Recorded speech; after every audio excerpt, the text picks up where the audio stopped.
Olá, muito boa noite.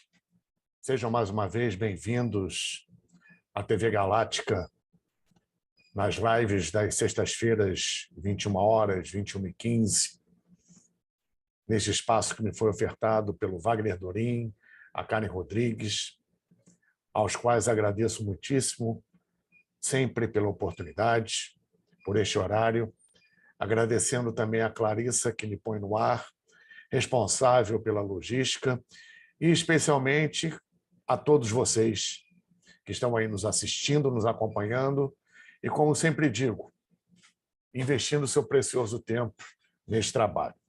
Muito obrigado pela presença de todos vocês.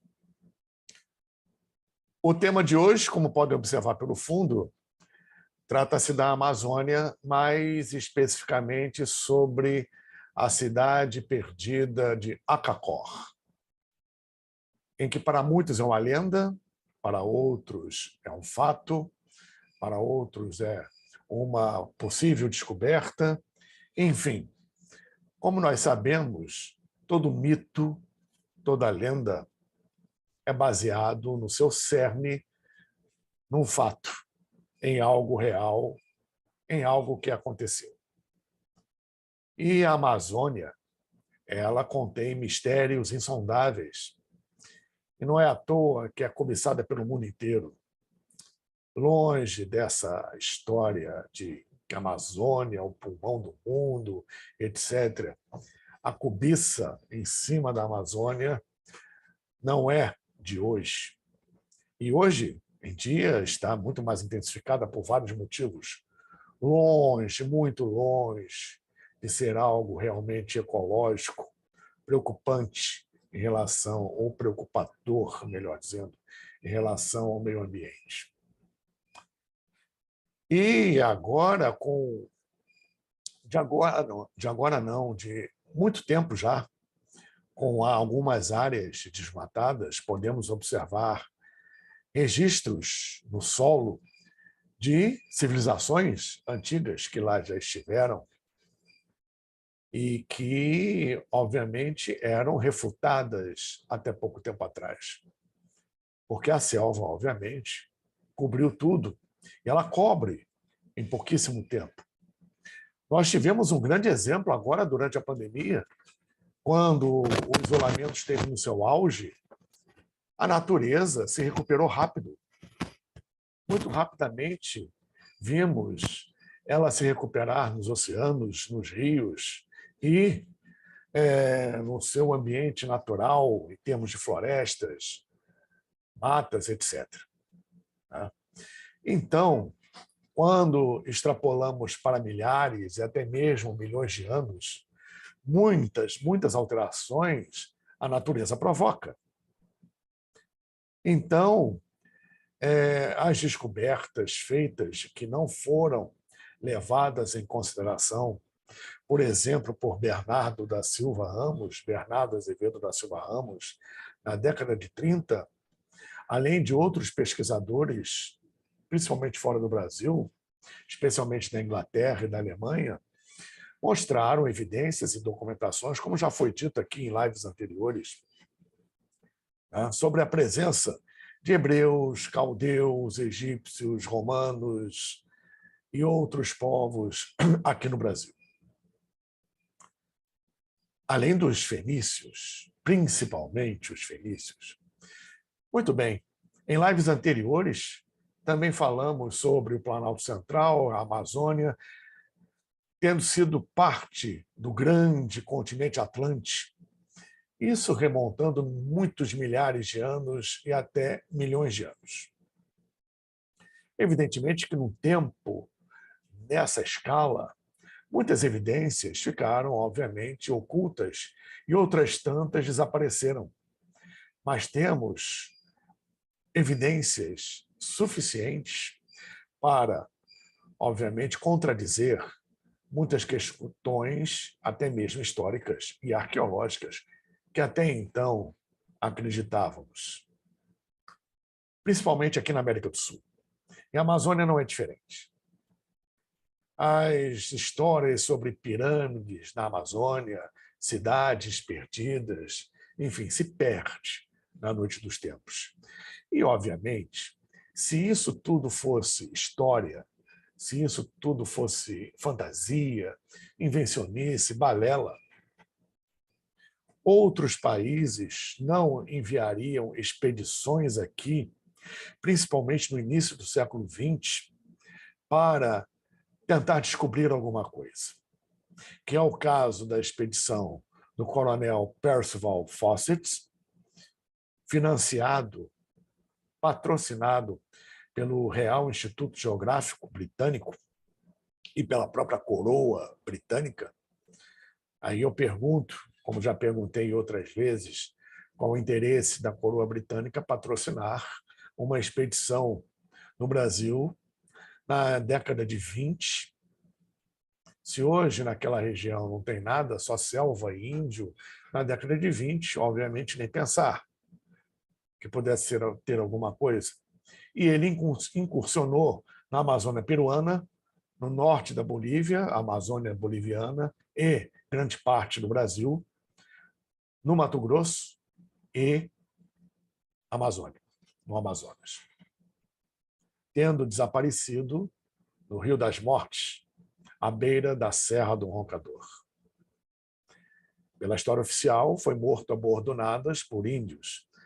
Mas, como seu corpo está desaparecido até hoje, e a arcada encontrada não condiz justamente até hoje com os registros do coronel, ele é dado como desaparecido e contam as histórias que ele está em reinos subterrâneos, intraterrenos, até hoje. E entradas para os reinos intraterrenos existem no Brasil a rodo, especialmente no Planalto Central, na região do Roncador, que vai até ao norte de Tocantins, pegando inclusive o Jalapão, e parte da Amazônia, grande parte, por assim dizer, da Amazônia. E, obviamente, além da expedição do coronel Fawcett, na década de 30, tivemos a expedição do Terceiro Reich nazista na Amazônia, incursionando pelo Rio Amazonas e fazendo registros.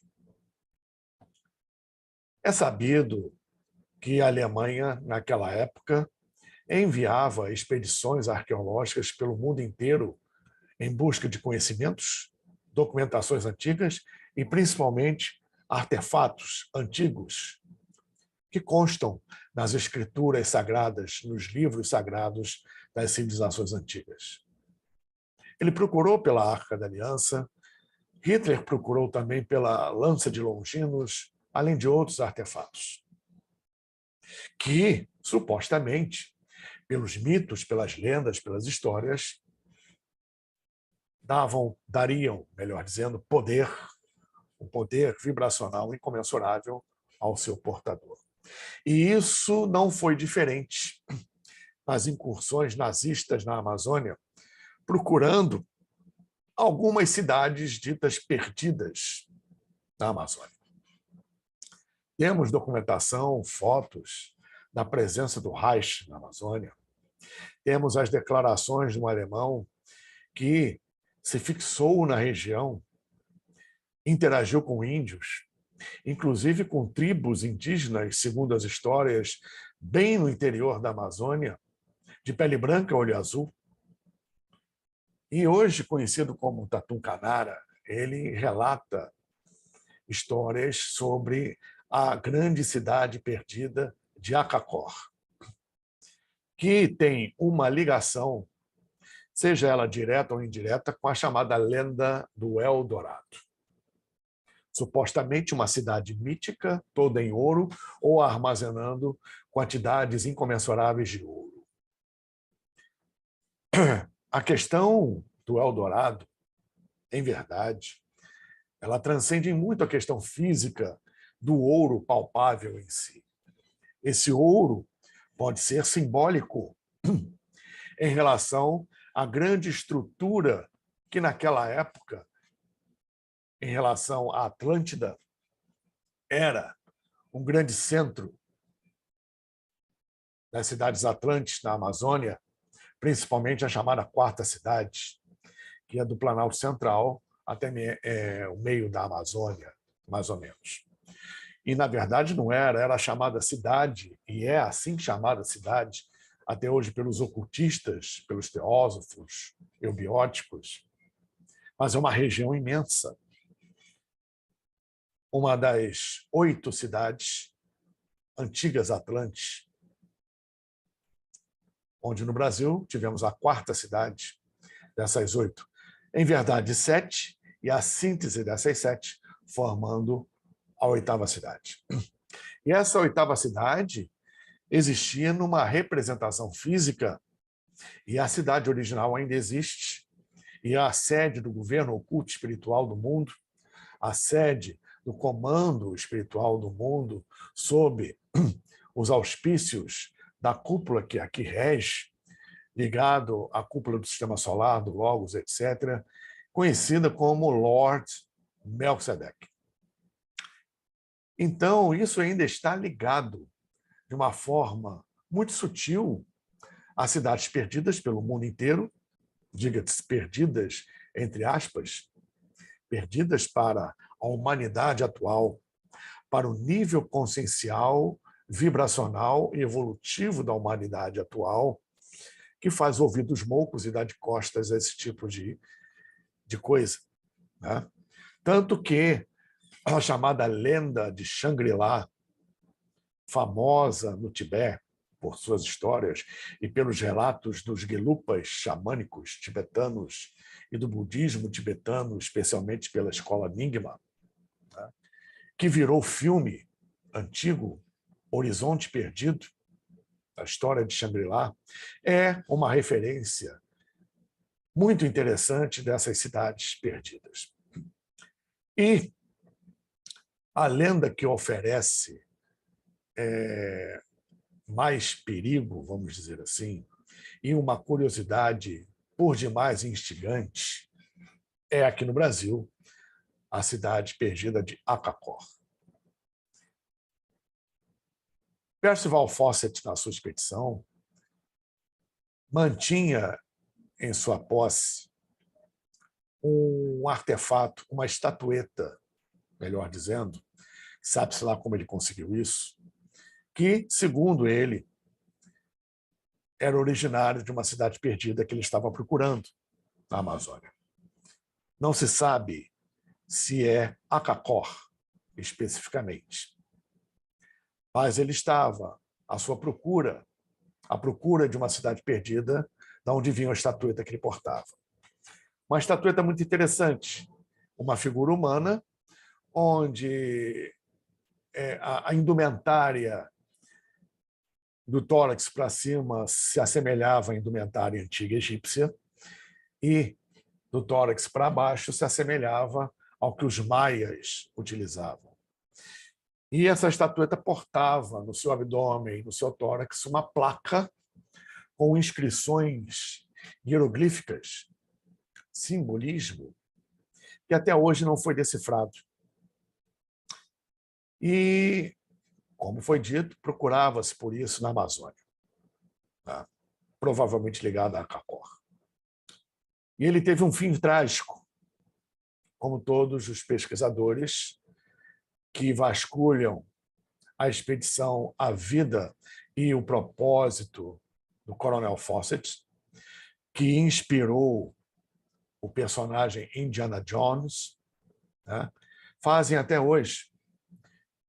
Foram feitos documentários, filme sobre esse tema ligado ao Coronel Fawcett.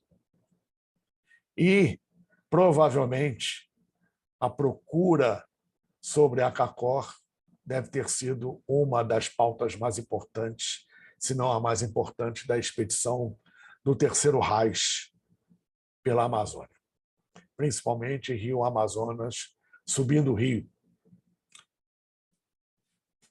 É uma cidade lendária em que muitos afirmam existir, como já foi dito, que, em tese, ficaria no sudoeste da Amazônia, numa região compreendida num retângulo que vai que abarca, melhor dizendo, grande parte do estado do Acre, parte de Rondônia, parte do Amazonas, uma parcela minúscula do Peru, do leste do Peru, fronteira com o Acre, e do norte, uma parcela também minúscula do norte da Bolívia, fronteira com o Acre e Rondônia.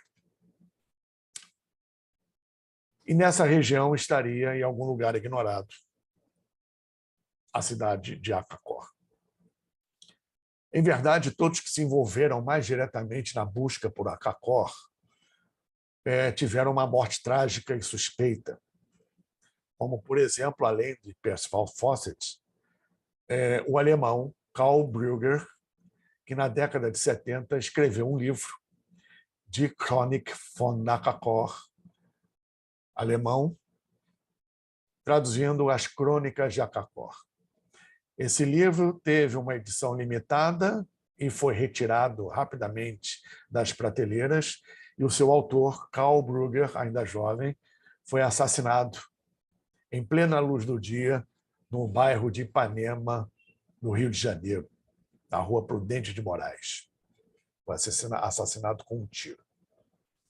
Não se sabe o motivo disso, mas desconfia-se que seja ligado justamente a questões relativas a Acacó e a sua divulgação.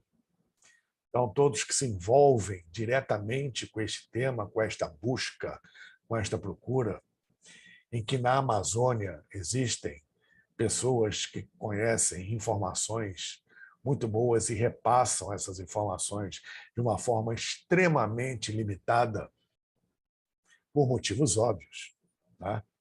Todos que se envolveram diretamente com isso correm riscos. Correram riscos, pelo menos. Tá? É um tema muito interessante, muito instigante, que, no seu determinado momento, virá à tona, pois Acacó faz parte de um complexo ligado justamente às cidades subterrâneas intraterrenas, como um grande centro de acesso a esses reinos subterrâneos. Além das embocaduras que existem pelo mundo inteiro, também no Brasil, e que já foi citado en passant em lives anteriores. O interessante nessa história toda é que isso remonta há muito tempo, desde a antiguidade, quando os fenícios estiveram aqui no Brasil, não somente no Rio de Janeiro, estiveram em todo o litoral do Nordeste.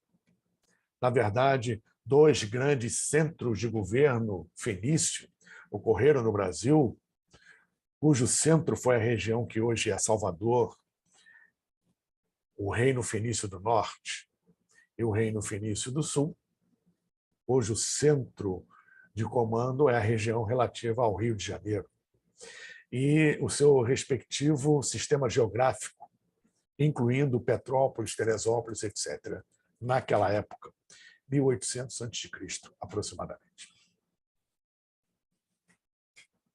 E, obviamente, essas incursões não ocorreram somente no litoral, adentraram o Brasil. Sabe-se lá como eles faziam e como tinham condições para isso.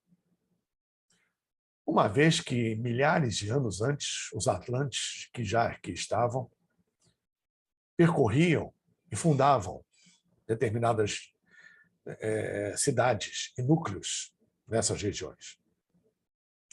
E, nessas regiões, mais uma vez, segundo os escritos antiquíssimos, eclodirá a nossa civilização, a civilização futura, verdadeira, da nova raça, da 6ª raça raiz, a partir de núcleos desses, na Amazônia e principalmente no Planalto Central, relativo à região do Roncador, que é muito extensa. Muitos pensam que a região do Roncador, ou a Serra do Roncador, se limita somente àquela região de Mato Grosso. Não. Ela se estende, como já foi dito, até o norte de Tocantins. É uma região bem interessante. Nesse aspecto, principalmente futuro, e no que está ligado às embocaduras intraterrenas.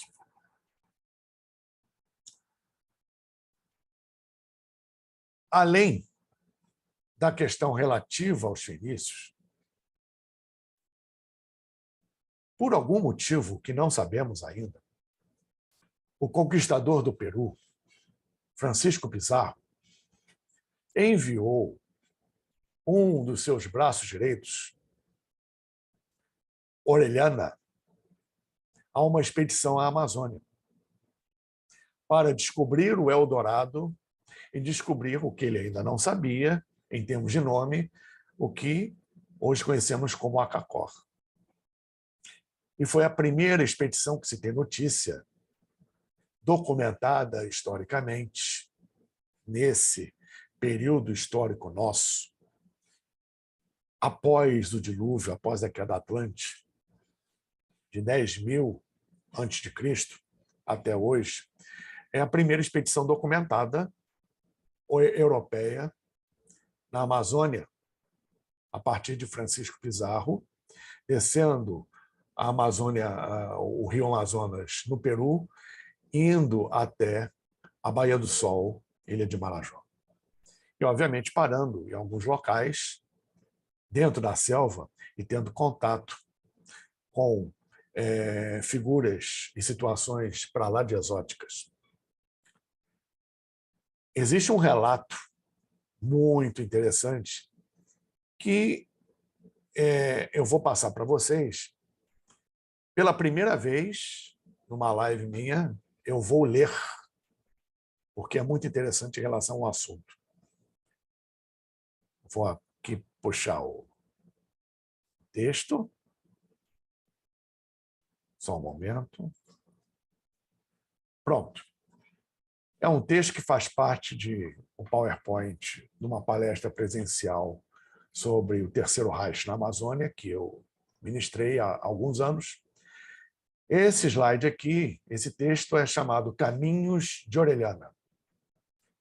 Então, o relato é esse, sobre as Amazonas, que para nós é lenda, mas existe esse relato da expedição de Orellana na Amazônia. Elas lutavam com tal ardor que os índios não ousavam recuar. E se algum fugia à nossa frente, eram elas quem os matavam a pauladas. São muito alvas e belas, além de altas, com o cabelo muito comprido, entrelaçado e enrolado na cabeça. São muito membrudas e andam nuas a pelo, tapadas em suas vergonhas, com seus arcos e flechas na mão, fazem tanta guerra como 10 índios. Relato do Frei Gaspar de Carvajal sobre as lendárias Amazonas. Frei Gaspar integrou a expedição de Francisco de Orellana, a primeira a descer o rio Amazonas da Cordilheira dos Andes até a Foz, no Oceano Atlântico. Muito bem. Assim como o manuscrito 512, que é um manuscrito feito pelos bandeirantes na Chapada Diamantina, a respeito de uma cidade perdida que lá eles encontraram, desenharam toda a planta da cidade e registraram os hieróglifos, alguns lembrando hieróglifos caldeus e outros caracteres caldeus e outros caracteres desconhecidos até hoje. Essa documentação está na Biblioteca Nacional aqui do Rio de Janeiro, cujas cópias podem ser pesquisadas. Tá? Além desse manuscrito 512, este relato do Frei Gaspar de Carvajal, da expedição de Orellana na Amazônia, isso tudo e outras coisas são consideradas cientificamente, pelos historiadores atuais, de fábula arqueológica. É o último termo que tem se dado. Inclusive consta da Wikipédia isso, esse termo. Fábula arqueológica, que, em verdade, é muito mais que isso. Nós sabemos, porque a falta de pesquisa a fundo, sabe-se lá por quê, talvez por receio de encontrar coisas que eles já sabem que existem, e que fora do Brasil, acadêmicos fora do Brasil, sabem, conhecem até muito mais sobre o Brasil do que nós mesmos, brasileiros. Tá? Enquanto não houver uma pesquisa a fundo disso, será sempre uma fábula arqueológica. Como as pedras de Ica, no Peru, e outras tantas evidências arqueológicas que, obviamente, mudam radicalmente o rumo da nossa história, ou melhor, a origem da nossa história, da história das civilizações e da história da humanidade, onde muitos achados, inclusive documentados e apresentados em programas na televisão de uma forma séria por alguns cientistas que ousam ir além do que normalmente se deve, pelo status quo vigente, né? Faz com que, obviamente, muito do que ainda é aceito e que se insiste em termos de teorias já decadentes estejam ainda em vigor. Tá? Especialmente sobre a Amazônia, sobre a China e o Oriente Médio, focando principalmente no Antigo Egito. Tá?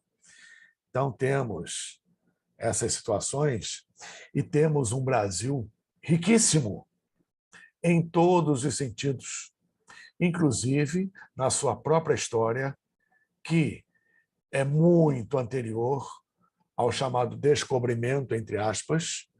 Não se pode descobrir algo que sempre se soube da existência, a partir da incursão templária no Brasil, onde o primeiro a chegar aqui foi Vasco da Gama, para que Pedro Álvares Cabral fincasse, mais tarde, como grão-mestre templário,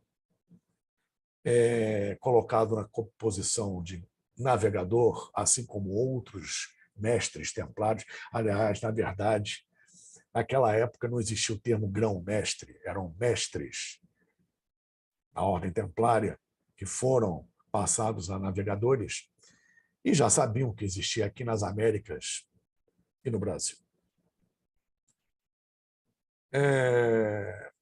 Isso tudo precisa ser revisto na nossa história, além de outros detalhes importantíssimos, para que o brasileiro saiba que ele não é vira-lata. Muito pelo contrário. Nós temos uma história e um país magnífico de tantos mitos e lendas que, na verdade, fazem parte de fatos históricos e coisas reais, como a própria cidade de Acacora e outras, inclusive das pirâmides na Amazônia e outras coisas que, a seu tempo, serão encontradas, e muitos outros que já foram encontrados, não só na Amazônia, como no mundo inteiro, que ainda não vieram à tona por motivos que desconhecemos. Então, nós temos como ícone essas cidades, regiões chamadas perdidas, de antigas civilizações que aqui estiveram. Esse ícone é Acacor. Então, esse tema veio hoje, aliás, eu já estou para falar isso há bastante tempo, embora eu não tenha me aprofundado muito, só para ter uma ideia, uma noção do que realmente existe no Brasil e que era de importância fundamental para as civilizações antigas e que renascerá num futuro, sabe-se lá quando, né? Em termos de evolução das raças. Estamos passando da quinta para a sexta raça raiz daqui a algum bom tempo. Estamos na quinta sub-raça da quinta para a sexta sub-raça da quinta, até fecharmos a sétima sub-raça e adentrarmos a sexta raça raiz.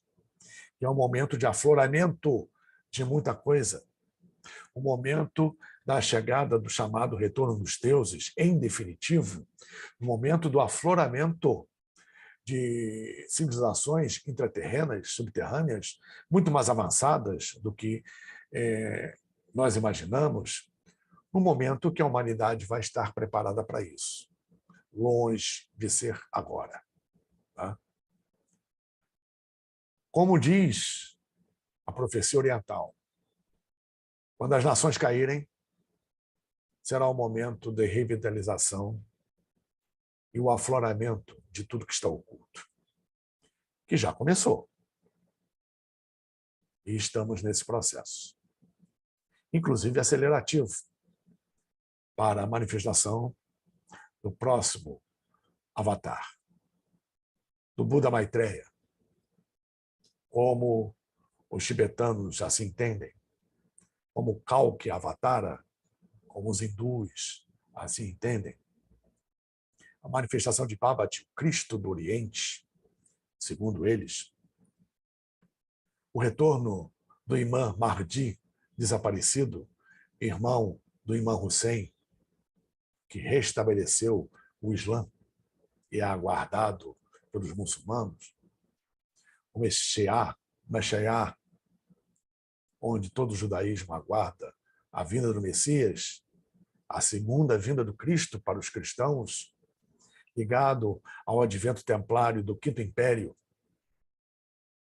cujo renascimento é no Brasil, nas Américas de uma forma geral, mas especialmente no Brasil, há seu tempo, e que tudo que passamos no mundo, e especialmente no Brasil, em termos de sociedade, é uma depuração para a preparação desse momento, que virá, como vieram outros momentos já documentados na história da humanidade, e não será diferente, até que não precisemos mais disso e alcancemos um nível de civilização, um nível civilizatório, consciencial, para que não necessitemos mais disso.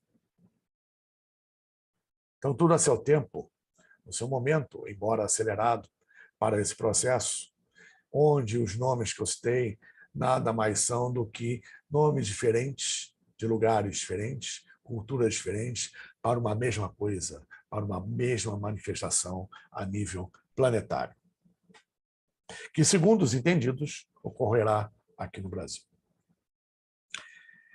Independente disso, o tema de hoje, ACACOR, é para não só elucidar, não só para tomar ciência de que esse tipo de coisa existe, que está no Brasil, né? E que é o núcleo de renascimento de todo um processo civilizatório, que já foi no passado e assim continuará no momento futuro, onde a história, de uma forma positiva ou negativa, se não houver o aprendizado, ela tende a se repetir. Ficamos por aqui hoje.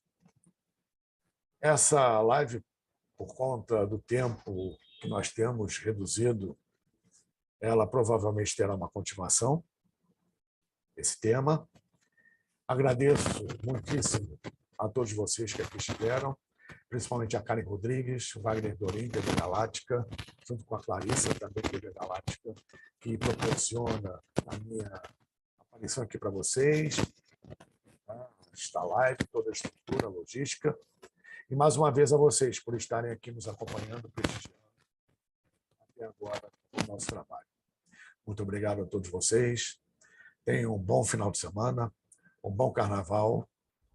Que Deus abençoe a todos nós abundantemente. Namastê e Jai Jai.